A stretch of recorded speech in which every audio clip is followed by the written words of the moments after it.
so in many different ways.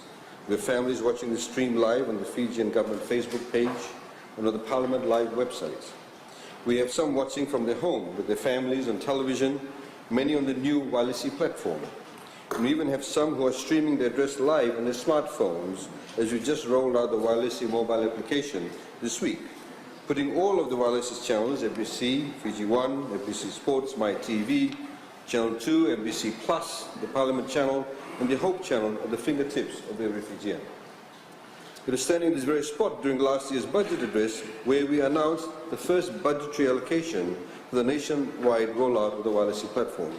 Today, 1 year on, Walisi is available everywhere in Fiji, and now it's also available on every smartphone, bringing crystal clear picture on free-to-air digital television to every Fijian everywhere in the country. Another bold step in the future, Madam Speaker, that began right here last year. Another policy successfully implemented, and Madam Speaker, there are many more to come. Madam Speaker, every one of our budgets has been connected. They're all steps forward in the same journey to realize the same courageous, steady and consistent vision set out from day one by our Honourable Prime Minister. And tonight, we are taking another bold step into the future. Tonight, we will be building on the opportunities we have already sought for the Fijian people to prosper, and continuing the unprecedented development that has transformed our nation's prospect with another bold and historic national budget, one that will touch the lives of every member of every family in Fiji. Because what makes this year's budget special, Madam Speaker, is that this budget is built for Fijian families. It is a budget built for every Fijian family, everywhere in Fiji, because all Fijian families matter. When Fijian families are strong, united, stable and thriving, the nation is strong, the nation is united, the nation is stable, and together the nation succeeds. And this is a budget that is grounded in the same values that build strong and stable Fijian families: responsibility, integrity, accountability, foresight, and a sense of duty and care for our fellow Fijians.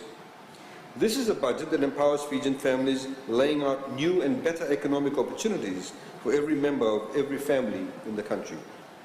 This is a budget that gives a leg up to families who need special care, those in rural and remote parts of Fiji, and those low-income families.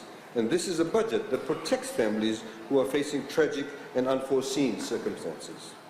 And this, Madam Speaker, is a budget that will bring every Fijian family more prosperity, not only in the here and now, but for the years and decades to come. Our focus on family is important, Madam Speaker, and I know all mums and dads watching tonight agree. Because when we listen to something as important as the national budget, we're not only listening with our ears bent for how it will benefit us personally, we want to know how it's going to affect our families, our children, our parents, and our grandparents, and all of our fellow Fijians. Madam Speaker, we want to know how it's going to affect our nation and our ability to prosper now and into the future. This government has taken that love and care we share for one another and for our nation, and we've matched that with a business way of thinking that's brought visionary, responsible, and prudent financial management to our economy. That's our recipe for success, Madam Speaker, and that is how we forged Fiji at long last into a united nation, ending the heartbreak of Fijian families who once felt they did not belong in their own country. That's how we've empowered hundreds of thousands of Fijians with new jobs, new access to services, and new opportunities. That's how we've unlocked our productive capacity as a nation. That's how we've made our economy inclusive, massively expanding our social safety net, giving a greater level of care towards those on the margins of society, our youth, our women, Fijians with disabilities, and senior citizens.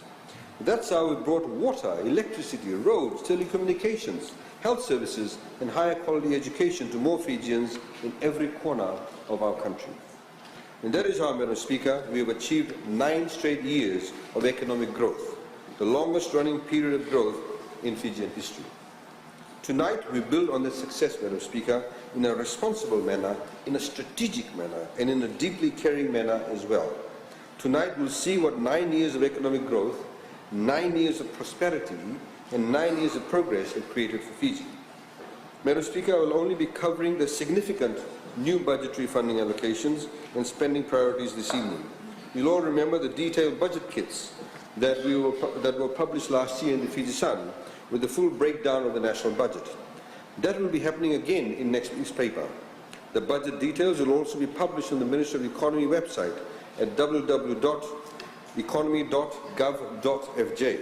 If you have questions, you can email the Ministry of Economy at budgetconsultation@economy.gov.fj or submit feedback directly to the Ministry of Economy on the new Digital Fiji mobile app available on Google Play Store for Android devices and which will be available on Apple devices very soon.